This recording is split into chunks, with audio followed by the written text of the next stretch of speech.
আরে ভাই আপনি টের পাচ্ছেন না? আল্লাহর কোরআন তোর মিথ্যা না? কি কথা বলে না কেন? অবশ্যই আপনার দ্বারা কোনো না কোনো ভাবে শিরিক হচ্ছে। শিরিক হচ্ছে এই কারণে আপনার কাছে খারাপ লাগে। আপনি এখন আবিষ্কার করেন আপনার দ্বারা শিরিক কি কি হচ্ছে। যদি শিরিক হয় তাহলে আপনি কি মুশরিকের জন্য হামজা না নবীরও দোয়া করা জায়েজ আছে? আপনি কোথায় যাচ্ছেন টের পাচ্ছেন? ইন্নাহু মা ইউশরিক বিল্লাহ ফাকাদ হারামাল্লাহু আলাইহিল জান্নাহ। যারা শিরিক করে তাদের জন্য আল্লাহ জান্নাত হারাম, ওয়া মাওয়াহুন নার, জাহান্নাম ওয়াজিব। এ বাংলাদেশে বহু মানুষ এখন আমরা দেখতে পাচ্ছি লাফ দিয়ে পড়ছে শিরিক করতে। এখন প্রশ্ন, শিরিক কি? এক কথায় জবাব দিচ্ছি, আল্লাহ যেটা পারে ওইটা অন্য কেউ পারে, এই বিশ্বাস করার নাম শিরিক। এ বিশ্বাস বাংলাদেশের মানুষের নেই। আল্লাহ নিজে বললেন আলা লাহুল খালকু ওয়াল আমরু, জমিন যার, আইন চলবে তার। এখন আপনি এই জমিন বানিয়েছেন আল্লাহ বিশ্বাস করেন, কিন্তু আইন চালাবেন অন্য কারো, আপনি মুশরিক। এই জন্যই প্রথম কথা ছিল আমার এই দেশে দল এখন দুইটা, একটা আল্লাহর দল, একটা শয়তানের দল। যারা আল্লাহর আইনে জমিনে কায়েম করতে চায় সে যে পদ্ধতিতে হোক, পদ্ধতি ভুল হতে পারে, কিন্তু তাদের চাওয়া পাওয়া কি? তারা তো আর আপনার বাবার আইন কায়েম করতে চায় না, তারা স্বামীর আইন কায়েম করতে চায় না, তারা চায় আল্লাহর আইন কায়েম করতে। সুতরাং এই দলের ভেতরে যত দল আছে যারা চায় আল্লাহর জমিনে আল্লাহর দ্বীন কায়েম করা লাগবে, তারা আল্লাহর দল। আর যারা মানুষের তৈরি করা আইন এই জমিনে কায়েম করতে চায়, সে যদি 14 দল হয়, 28 দল হয়, যে কোনো নামে হোক, ওরা শয়তানের দল। এরপরও যদি কেউ না বোঝার ভান করে থাকেন, এদিকে আসেন, আসেন, কানের নিচে এমন জোরে দুইটা দেব না, সব বুঝতে পারবো। এত সহজ ভাষায় বলার পর ওরা বোঝেন। আপনি যে এখন এই আপনার কাছে খারাপ লাগে তো আপনি মুশরিক এই কারণে, তো ইমানদারের কাছে তো খারাপ লাগে না। এই আয়াতের পরবর্তীতে আল্লাহ এই শব্দটা দিয়েছেন, আল্লাহু ইয়াজতাবি ইলাইহি মাইয়াশা। দিন কায়েম করার পথে আপনি একবারে চলে আসবেন, জীবনও আল্লাহ আপনাকে নেবে না। আল্লাহ বলেন আমি নির্বাচিত করব আগে। আল্লাহু ইয়াজতাবি ইলাইহি মাইয়াশা, আমি আল্লাহ যাকে নির্বাচিত করি, পছন্দ করি, মনোনীত করি, তাকে আমার এই দিন কায়েমের জন্য কাজে লাগিয়ে দেই। হয় প্রকাশ্যে নাই গোপনে আপনাকে দিন কায়েমের কাজ আল্লাহ করাবে, যদি আপনি আল্লাহর দরবারে মনোনীত হয়ে থাকেন। আর মনোনীত হবেন কখন বলেন? আপনি মনোনীত হবেন, নির্বাচিত হবেন, আল্লাহর পছন্দনীয় হবেন কখন?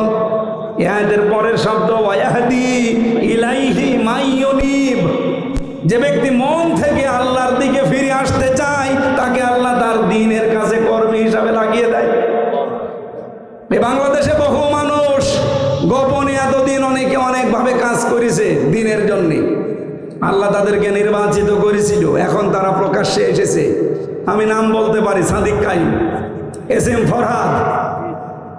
যে অবস্থা তৈরি হয়েছিল বলেন তো, ওই অবস্থায় আমি শিবির করি, আমি শিবিরের সভাপতি, এই পরিচয় দিয়ে ঢাকা ভার্সিটি জাহাঙ্গীরনগরে টিকে থাকা সম্ভব? আমার কুষ্টিয়ার আবরার ফাহাদ শিবির করিয়ে কথা বলে নাই, শুধু একটু জালেমদের বিরুদ্ধে একটা স্ট্যাটাস দিয়েছিল দেশের পক্ষে, তাই তাকে পিটিয়ে মেরে ফেলেছে। আর সেই জায়গায় আমি শিবিরের সভাপতি, আপনাকে বেঁচে থাকতে দেবে? এটা একটা হেকমাত। এই হেকমাত যারা অনুসরণ করেছিলেন, অনুসন্ধান করেছিলেন, তাদেরকেও আমরা ওয়েলকাম জানাই। আমার যে বড় ভাই এখানে আজকে নাম দেখলাম, ডক্টর মাওলানা আব্দুল বারী রশিদি, এই নাটোরের সিংড়া থানায় বাড়ি, কোথায় বাড়ি আমি জানি না, যেখানে হোক এলাকায় বাড়ি ওনার। ওনার নামে বিভিন্ন রকমের কথা আমরা এর আগে শুনেছি, যা উনি দোয়া করে অমকের নামে, আর এখন জামাত ইসলামী শিবিরের কথা বলে। আরে ভাই, ওর জীবনের বিশ্ববিদ্যালয়ের রেকর্ড দেখেছেন? ওর স্যাক্রিফাইস দেখেছেন আপনি? সবাই যদি আমির হামজার মতো এভাবে ওপেন এসে বলে আল্লাহর আইন চাই, 3 বছর না 9 বছরও জেলে থাকা লাগতো। আমাকে তো 3 বছর রেখেছিল, আমি তো ওনার ছোট, ওনারা 9 বছর থাকা লাগতো। সুতরাং ভুল বোঝা যাবে না, কোনো মানুষকে আল্লাহ যদি নির্বাচিত করে, মনোনীত করে, ওই লোকটা যদি মন থেকে ফিরে আসতে চায়, নাই তো আল্লাহ তাকে মনোনীত করবে না। ওয়াহদি ইলাইহি মাইয়ুনিব, যে ব্যক্তি আল্লাহর দিকে মন থেকে ফিরে আসতে চায় সেই লোকটাকে আমার আল্লাহ তার দিন কায়েমের কাজে লাগিয়ে দেয়। এই জন্য আমরা যারা দিন কায়েমের আন্দোলনে যারা অ্যাক্টিভ ভাবে লেগে আসি মন থেকে, দেখবেন একটা কথা প্রথমে বলা লাগে, এখানে ওনারাও বলেছে, বলিন না সলাতি ও নুসুকি ও মাহইয়া ও মামাতি লিল্লাহি রাব্বিল আলামিন, যে আমার নামাজ, আমার কোরবানি, আমার মরে যাওয়া, আমার বেঁচে থাকা, আমার সব আল্লাহর জন্য আমি দিয়ে দিয়েছি।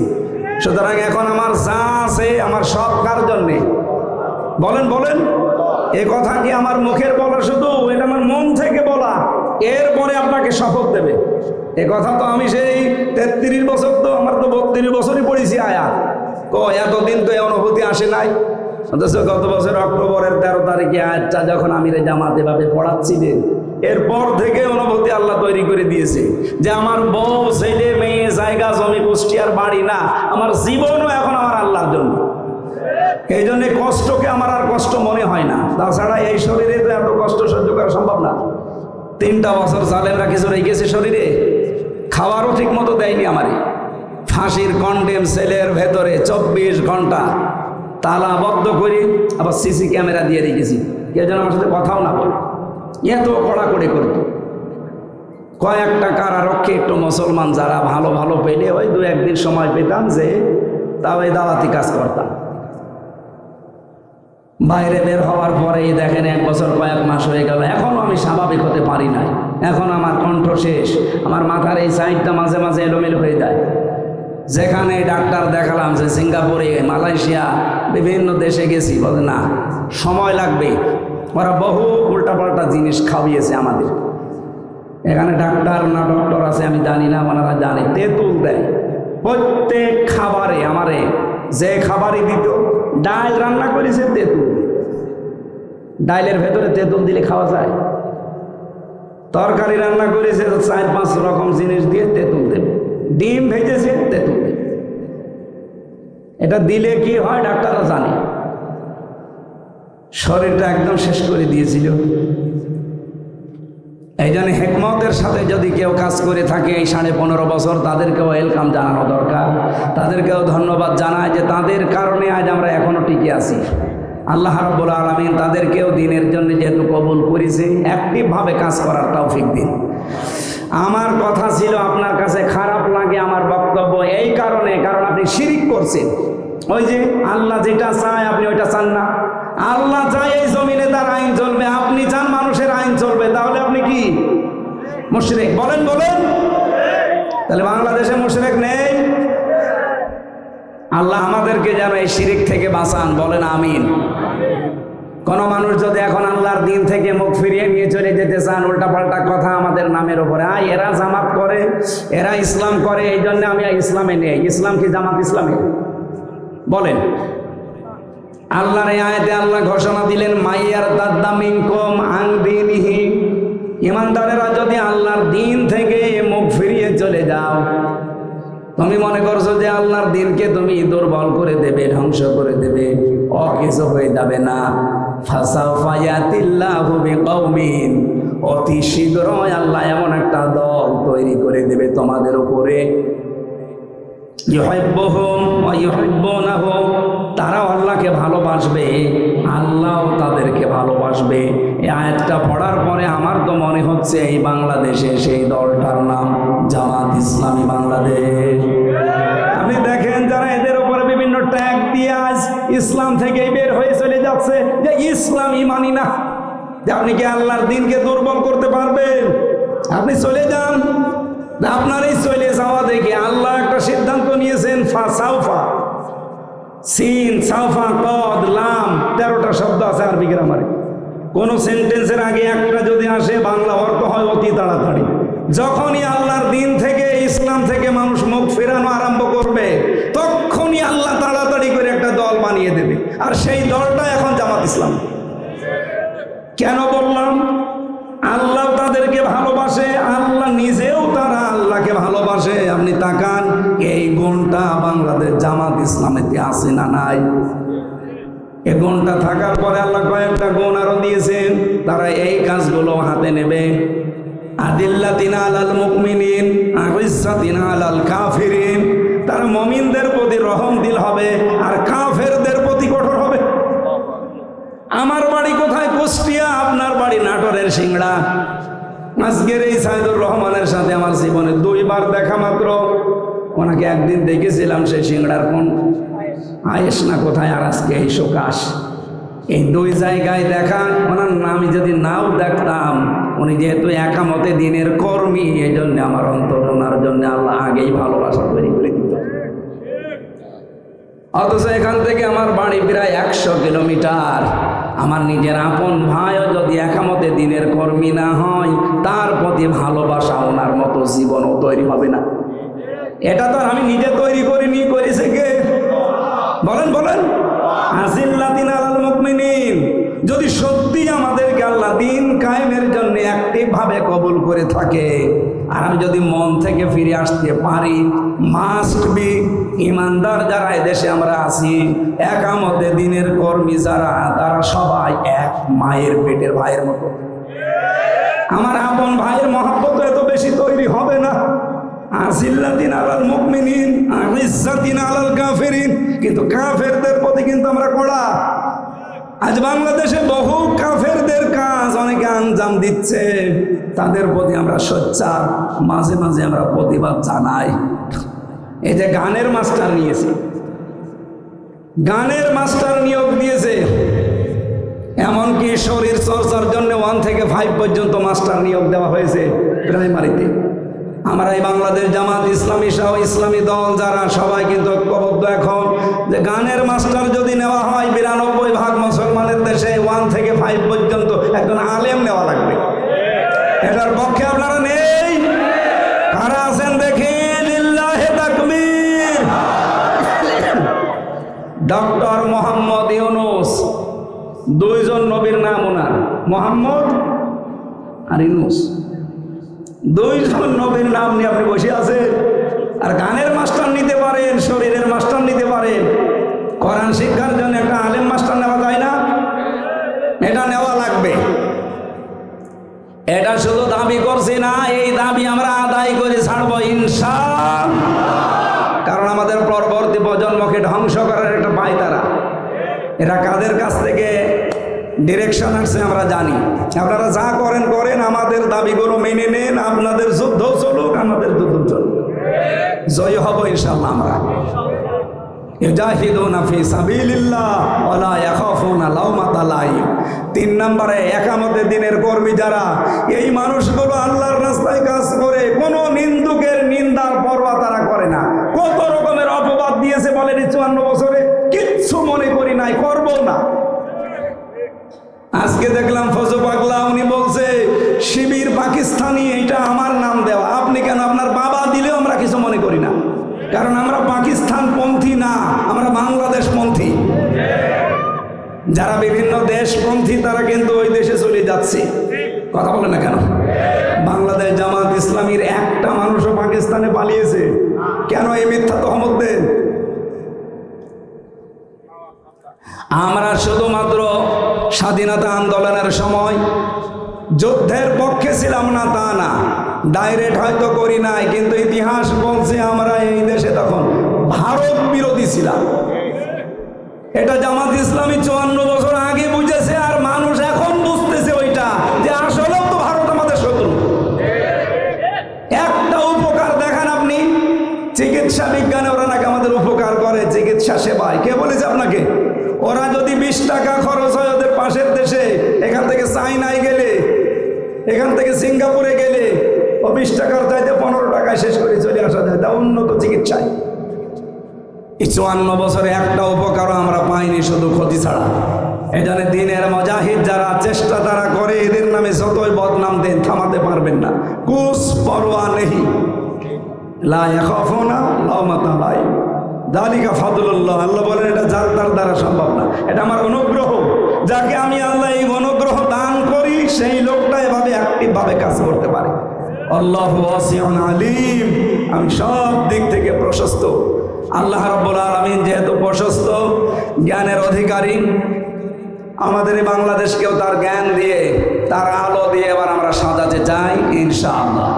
আল কাজ্জিসু মান দানা নাফসাহু ওয়া আমিলা লিমা বাদাল মাউতি ওয়াল আজিজু মান আতবাআ নাফসাহু হাওয়াহা ওয়া তামান্না আলাল্লাহ। বুদ্ধিমান হতে চান, আখিরাতের জন্য কাজ করেন, আল্লাহ ওর উপরে ভরসা করেন, তাহলে আল্লাহর ভাষায় আপনি বুদ্ধিমান, রাসূলের ভাষায়। আর যদি আপনি আহাম্মক, নির্বোধ, নির্বুদ্ধিতার পরিচয় দেন, আখিরাতের কোনো কাজ কামনা করেন না, আন্দাজে ভরসা করে থাকেন আল্লাহ একজন আছে মাফ করে দেন, না, এরকম পাগলামি করা যাবে না। যার সেখানে যতটুকু হায়াত সময় আছে আমরা কাজে লাগাবো আল্লাহর দ্বীনের জন্য। আমাদের নমিনিগুলো এখানে বসে আছে, এখন সময় 1 ঘন্টা 10 মিনিট হয়ে গেছে, আর সময় দেওয়া ঠিক হবে না। আর আমি সারাদিন যেহেতু জার্নিতে খাবারও খাইনি, এখনো নামাজ কালাম এখনো বাকি আছে আমার ঈশান নামাজটা। আপনাদের নমিনি যিনি এসেছেন এই আসনের এবং পাশের আসনের, ওনারা 2-1 মিনিট করে একটু দোয়া নেওয়ার পরে আমরা কথা বলবো। দোয়া করে একটু তাড়াতাড়ি দিন ভাই। সম্মানিত উপস্থিত, আপনারা কষ্ট করে ধৈর্য ধরে বসে আছেন। তো আমরা আমাদের এই আসনের জন্য কথা আগে বলেছেন, অনেক কষ্ট করে আমাদের পার্শ্ববর্তী বগুড়া 4 আসনের নমিনি আমাদের প্রিয় ভাই ডক্টর মোস্তফা কাসার পারভেজ ভাই অনেক কষ্ট করে এসেছেন, তার সাথে অনেক কাজ এসেছেন। আমরা পারভেজ ভাইকে আমাদের শুভেচ্ছা বাংলাদেশ জামাত ইসলামের পক্ষ থেকে ধন্যবাদ। জি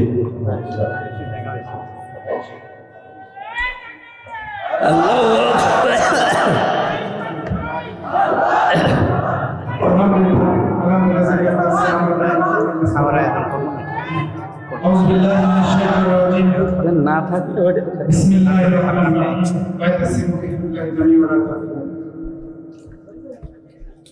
জাগরণ ফাউন্ডেশন কর্তৃক আয়োজিত আজকে তাফসীর কোরআন মাহফিল সম্মানিত প্রধান বক্তা আল্লাহ মুফতি মাওলানা আমির হামজা ভাই, আমাদের কাছে উপস্থিত সম্মানিত অতিথিমণ্ডলী, প্রিয় উপস্থিতি, আসসালামু আলাইকুম ওয়া রাহমাতুল্লাহি ওয়া বারাকাতুহু। আসলে আলোচনা করে আমাদের কথা বলার খুব বেশি সময় নয়, তারপর ভাই যদি বলেছে আমি 2-1টি কথা বলে শেষ করতে চাই। সময়টা ছিল 1500 শতকের সময়ের কথা। তখন মুসলিম বিশ্বের খলিফা ছিলেন কানুন সুলতান সুলাইমান। মরক্কোতে তখন স্পেন এবং পর্তুগিজ শাসকদের একটা আক্রমণের সম্ভাবনা ছিল। তখন মরক্কোর শাসকেরা কানুন সুলতান সুলাইমানের কাছে সাহায্য প্রত্যাশা করে। সুলতান সুলাইমান তখন তার জেনিসেরি বাহিনী সৈন্যদের 50টা পোশাক পাঠিয়ে বলে এই পোশাক সৈন্যদের পরিয়ে দিয়ে একটু যুদ্ধের ময়দানে তাদের ঘোরাফেরা করতে পারো। সুলতানের পরামর্শ মতে তখন মরক্কোর শাসকেরা ওসমানী খিলাফতের সৈন্যদের পোশাক পরে স্পেনিশ এবং পর্তুগিজ সৈন্যদের সামনে ঘোরাফেরা করে। এরপরে দীর্ঘ 40 বছর তখন কোনো যুদ্ধ সংঘটিত হয় নাই। আমি এই জন্য উদাহরণ নিয়ে আসলাম, দুনিয়াতে একটি সময় ছিল মুসলিম সৈন্যরা শুধুমাত্র পোশাক পরে সামনে ঘোরাফেরা করলেও পশ্চিমা দুনিয়া কিংবা ইউরোপের রাষ্ট্রগুলো আমাদের সাথে যুদ্ধ করতে ভয় পেত। আজকে তাই গত পরে 2 বছর ধরে ফিলিস্তিনে হাজার হাজার মুসলমানদের হত্যা করেছে, নারী পুরুষদের হত্যা করেছে। গোটা দুনিয়া নির্বাক আমরা তাদের জন্য কিছুই করতে পারছি না। আমাদের এই দুর্দশা শুরু হয়েছিল প্রথম বিশ্বযুদ্ধ রোমান সাম্রাজ্যের পতনের মধ্য দিয়ে। গোটা দুনিয়াতে অসংখ্য জাতি রাষ্ট্রের জন্ম হয়, মুসলিম রাষ্ট্রের জন্ম হয়, আর সেই রাষ্ট্রগুলো শাসন করতে থাকে বড় বড় কলোনিয়াল শাসক গোষ্ঠীগুলো। আর এই রাষ্ট্রগুলোতে কোথাও পরিবারতন্ত্র ছিল, কোথাও জুলুমতন্ত্র ছিল, কোথাও এক নামতন্ত্র ছিল। বাংলাদেশে তার হাত থেকে বাদ যায় না। আমাদের এই 54 বছরের গত 17 বছরের হত্যা করেছেন, তিনি নিজেও 3 বছর জেলে ছিলেন। এদেশের হাজার হাজার লক্ষ লক্ষ ইসলামী আন্দোলনের কর্মীরা জেলে ছিল, কিন্তু আমাদের মুখকে বন্ধ করতে তারা পারে না। ঢাকা বিশ্ববিদ্যালয়, জাহাঙ্গীরনগর বিশ্ববিদ্যালয়ের বিজয়ের মাধ্যমে ঢাকা বিশ্ববিদ্যালয়